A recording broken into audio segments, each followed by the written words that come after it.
من هنا من مدينة برشيد وبالضبط من الملعب البلدي أين يستقبل نادي برشيد للقسم الأول عن جدارة واستحقاق. يوم ستلعب 3 مباريات.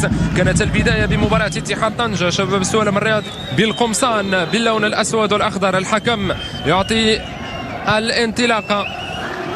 كان قد لعب بقميص المغرب الرياضي الفاسي هناك بمدينة فاس. هنا فرصة المحاولة الأولى ضربة رأسية والهدف الأول جول الأولى من اللقاء. هنا اللقطة وصلت الكرة العرضية ضربة رأسية برشيد في الحصول على الأسبقية والتقدم. هنا الإعادة. هنا اللقطة ضربة رأسية من عبد العزيز عزاوي الذي أسكن الكرة الشباك مغالطا حارس المرمى أنس الزنيتي. يتمكن من التصدي ولم يجد أي حل في اللقطة الماضية لتصبح النتيجة هدف مقابل شيء. كرة طويلة من التوغولي في الجهة اليمنى دائما لنادي الرجاء الرياضي الذي يجد الكثير صعوبات في الوصول. ينجح لكن في الدقيقة 37 ينجح التعادل لنادي الرجاء الرياضي تقريبا بنفس الطريقة التي في الدقائق الأولى من مقابلة اليوم. يتمكن نادي الرجاء الرياضي في تعديل النتيجة. هنا الإعادة. هنا اللقطة. هنا الفرصة. وصلت الكرة لنوفل عرضية من يسري ينجح في مغالطة حارس رفع الهلالي تقريبا بنفس الطريقة التي سجل من خلالها عبد العزيز. أول لنادي يوسفية برشيد.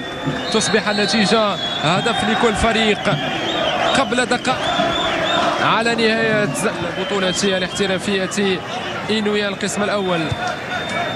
وتنطلق معه فرص ومحاولات كلا الفريقين. كرة في وسط الملعب أشرف مرزاق. كرة مرزاق عادت من جديد. كرة تفتك أشرف مرزاق. روجي أولو. يوسف بالعمري. العرضية من بالعمري في منطقة الجزاء. التسديد. الهدف الثاني لنادي الرجاء الرياضي. ينجح في الوصول لمرمى الحارس لنادي الرجاء الرياضي الوصول لمرمى يوسفية برشيد مع بداية. هنا اللقطة العرضية من يوسف بالعمري. وصلت الكرة لزكريا الذي كان متواجد بقوة. لم يترك أي فرصة لحارس المرمى للتصدي أو إبعاد عن الخشبات الثلاث. هنا اللقطة. هنا الفرصة وهنا المحاولة. جاء الرياضي في هذا الشوط بعد أن نجح الفريق الألماني الذي تمكن من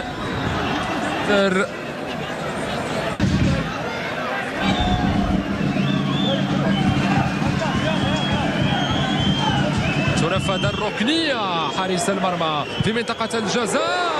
الهدف الثالث لنادي الرجاء الرياضي. ينجح زكريا الوردي في الوصول. أشرف الهلالي. الهدف الثالث لفائدة الرجاء الرياضي. زكريا الوردي يتمكن من الوصول. الهلالي. تصبح النتيجة اليسرى لا تصد ولا ترد.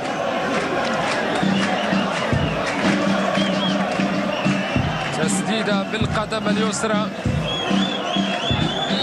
لا تصد ولا ترد. الهلالي لم يجد أي حل. يواصل نادي الرجاء الرياضي يتقدم على مستوى النتيجة ويقترب من الظفر ومن الحصول